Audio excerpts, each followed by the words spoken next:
તો હર્ષ સંઘવીએ કહ્યું કે આ બાબતે જે પણ જરૂરી છે તે તમામ યોગ્ય કાર્યવાહી કરવામાં આવી રહી છે, પરંતુ બીજી બાજુ ફ્રાન્સમાં ફસાયેલા ગુજરાતીઓ મુદ્દે કોંગ્રેસે સરકારને સવાલ કર્યા છે। દુર્ઘટનાના 1-2 દિવસ સરકાર માત્ર વાત કરે છે તેવું કોંગ્રેસે આક્ષેપ કર્યો છે। રાજ્ય સરકાર આવી ઘટનાઓમાં નીતિગત નિર્ણય નથી લેતી। ગુજરાતમાં તક ન મળતી હોવાથી વાલીઓ સંતાનોને ગેરકાયદે વિદેશ મોકલે છે। અનેક એજન્ટો ધમધમી રહ્યા છે, સરકારની જ મિલીભગત લાગી રહી છે તેવો પણ આક્ષેપ કોંગ્રેસ દ્વારા કરવામાં આવ્યો છે। સાથે જ કહ્યું છે લેભાગુ તત્વો, બોગસ એજન્ટો સામે રાજ્ય સરકાર પગલાં લે।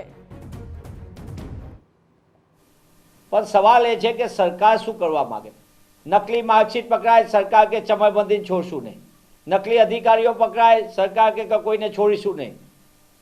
પણ ગુજરાતમાં લાંબા સમયથી આવા લેભાગુ એજન્ટો જે આપણે જોયું હતું તાજે દિગુચા વખતે પણ પરિવારના 70 લાખ 80 લાખ 1.5 કરોડ પેટે પાટા બાંધીને પોતાની તમામ મિલકતો ગીરવે મૂકીને પણ આ રીતે પોતાના બાળકના ઉજ્જવળ ભવિષ્ય માટે મા બાપો મોકલતા હોય છે।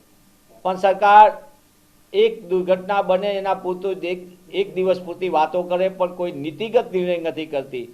તેના કારણે આ પણ 96 પરિવારો અત્યારે સતત ચિંતામાં જીવી રહ્યા છે।